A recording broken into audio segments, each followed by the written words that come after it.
Hey everybody, welcome back to another edition of Rage Fix. That's right, it's me, Raje Akiva, just saying hello. Hopefully I'll be able to do this again very soon, but I just wanted to share an incredible fact with you. This week's Parsha is called Vayikra, which means, and he called, and it says, Vayikra el Moshe, God called to Moshe.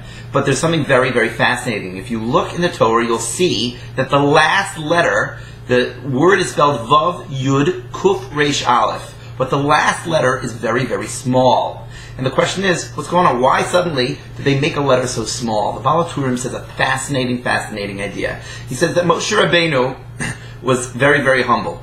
And he knew the following thing. You see, Vayikra means to call. But when it says Vayakar means a little bit different. It means also to call, but it also can mean that it's just happenstance, that it just happens to be. And Moshe said, is God calling me because he loves me, or is it just happened to be that he's calling me? But he was very humble. And really, Moshe, of course, God was running after him. He's saying, Moshe, please, speak to my people for me. Be the leader of the Jewish people. Take them out of Egypt. Lead them throughout the desert. And he knew that God was chasing after him. But he also knew that the other kind of prophets, that God wasn't chasing after them. There was an evil prophet by the name of Bilam.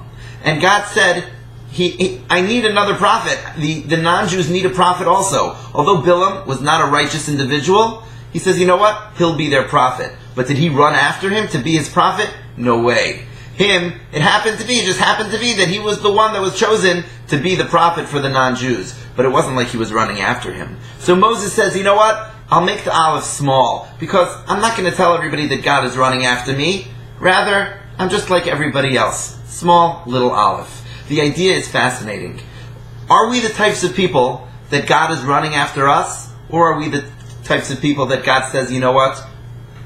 You live here. You are somebody that I created. You're made b'tselem Elokim in the form of God. And therefore, of course, I'll help you and do whatever you need. But is God helping us because that's what he has to do? Or is God helping us because he truly loves us? How does God love us when we love God? When we do something to show our relationship with God, when we do something to bring ourselves closer to God, then God comes close to us, and he'll call after us. But if we do things and say, God, I forgot about you today, then when God takes care of us, and he does take care of us, he says, it's the kind of relationship that I just have to do. So let's remember the next time we have the opportunity to be close to God, we have the opportunity to do a mitzvah, let's do it, and let's get closer to God. Thank you very much, everybody, for listening, and have a great Shabbos.